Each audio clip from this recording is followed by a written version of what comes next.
I mean, ideally, I would put all 30 years, but you get the idea.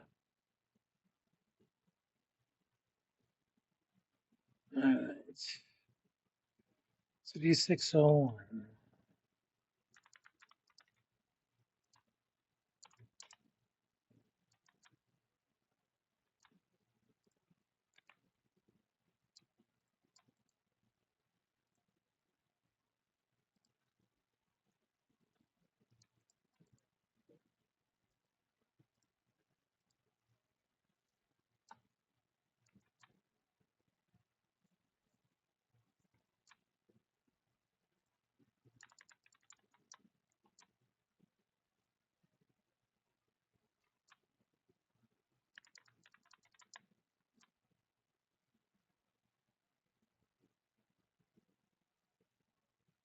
What happened to 4 years?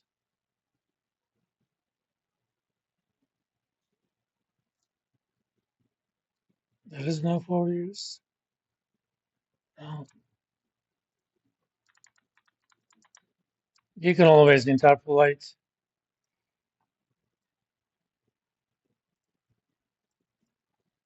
I'm going to make this average of these two.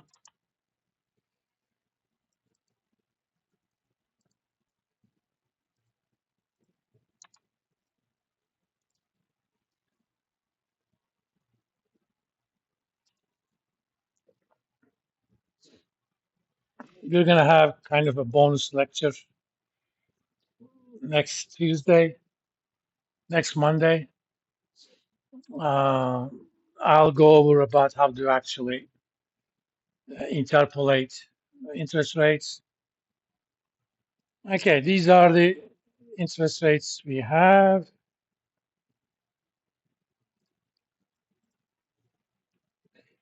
Let's do this.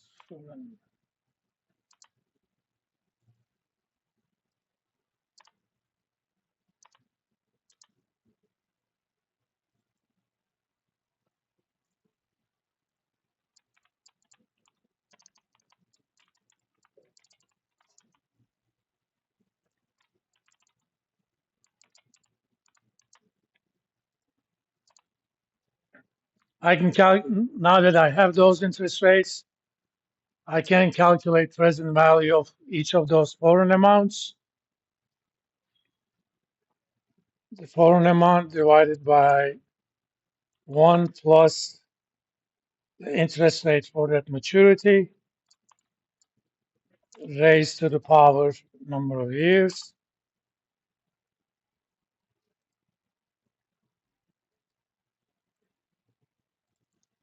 So that 25 million yen as of today is actually equal to 24.8 million yen.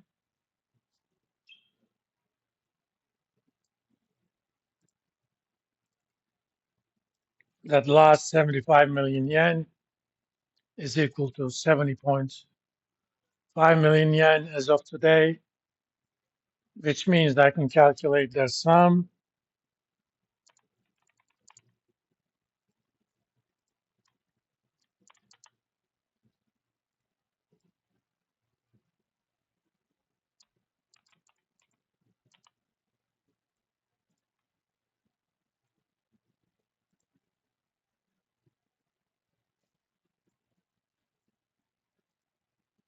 I'm going to do the same thing for the domestic PV.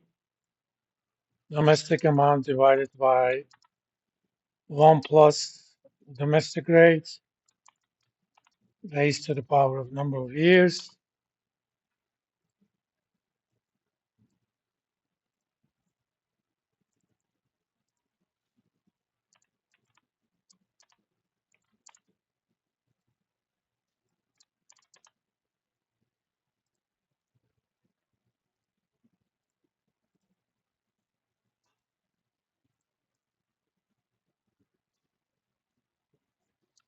So if the swap rates is equal to 147.69, present value of the domestic amounts you're going to get is equal to 2.695 million.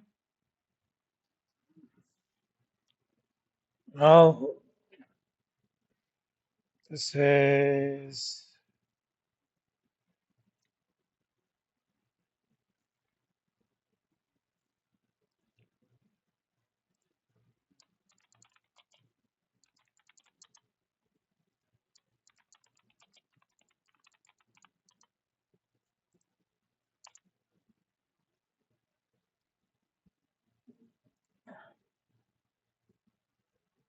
the present value of the foreign amount is total present value of foreign amounts is 435.7 million. Since it's present value, if I convert that to dollars using the current exchange rate,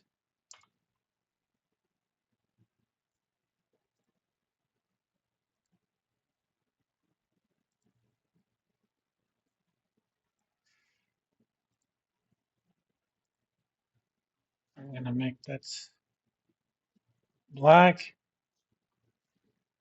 If I have the swap rate correct, those two amounts should be the same, right? Or let me shift this up.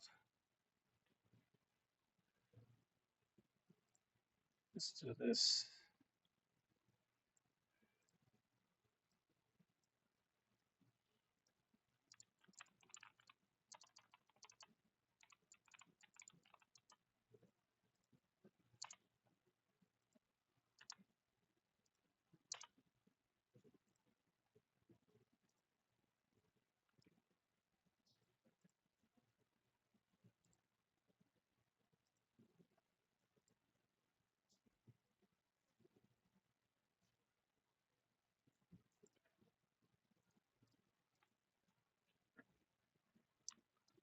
If the swap rate is correct, that difference should be zero.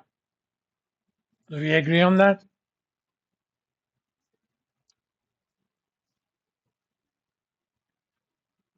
So the way I calculate the swap rate is data, what if analysis, goal seek, make that difference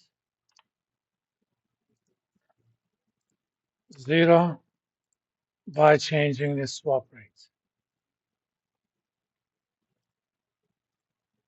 Turns out that is indeed the proper swap rate. That's normal because foreign interest rates are much lower compared to the US. So the idea is